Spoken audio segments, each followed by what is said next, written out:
now to the Gardiner Expressway, and boy, did it have it was a challenging morning on the highway into town after two water main breaks disrupted the morning commute.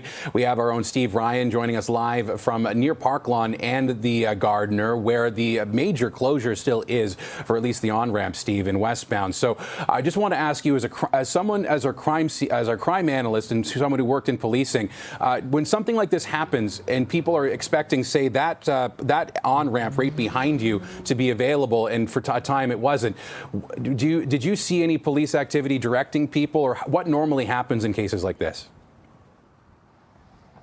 Yeah, well, it would depend. And in a situation like this where there is not a lot of heavy traffic, so, ask me that question come 5 o'clock if we're still here, and that might be different. But, I mean, it speaks for itself. The city has put out a statement. This has been all over the media. We've covered it since this morning. There is a blockage here. So if there's only one blockage, I mean, most people can figure that out and move along on their own. So I do think it would be a waste of police resources at this time to have a police vehicle at this location when you've got the road obviously closed just to the west of where I am right now. So here, let's have a look. You can't see behind the snowbank clearly, but there was a large truck there blocking the lane. Now there is a smaller vehicle with the road closed sign there. So you can see just by the movement of the traffic that people are pretty much figuring this out for themselves. So now there's no need to have a police vehicle here at this point in time. But traffic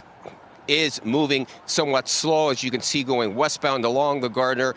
It is still being tended to. The repairs are still being looked at. So the on-ramp to the Gardiner from Park Lawn here westbound has been closed, and it will be closed for some time until such time that they can figure out what the heck went wrong with the breakage in the water main, and so they can get up to repairing it. But with regards to the safety aspect of things, they have salted, they have sanded, and the City of Toronto has worked pretty diligently throughout the early morning getting this to the point where it's at right now, but they still haven't figured out how this water main has broken or malfunctioned, and this is why they've still got the lane closed here for this current time. So we don't know when it's going to be reopened, but the city has said that they will keep updates with regards to any progress that they make. And the police did say this morning that they've been in contact with the City of Toronto, and that the water pressure could be an issue for those in the area here, because that one of those pipes may have come from one of the local buildings itself, but that still needs to be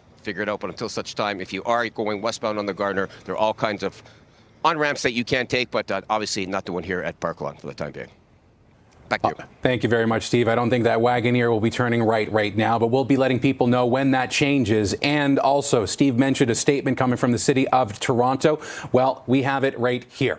The City of Toronto, according to the statement, became aware of the water main break early this morning on the Gardiner at Grand Avenue. Crews attended the scene shortly after, have isolated the break, and flooding has stopped. Further investigation will help determine the cause of the break and inform the repair timeline. The city also goes on to say they want to thank the public for their patience as crews continue to work to address this situation as quickly and safely as possible.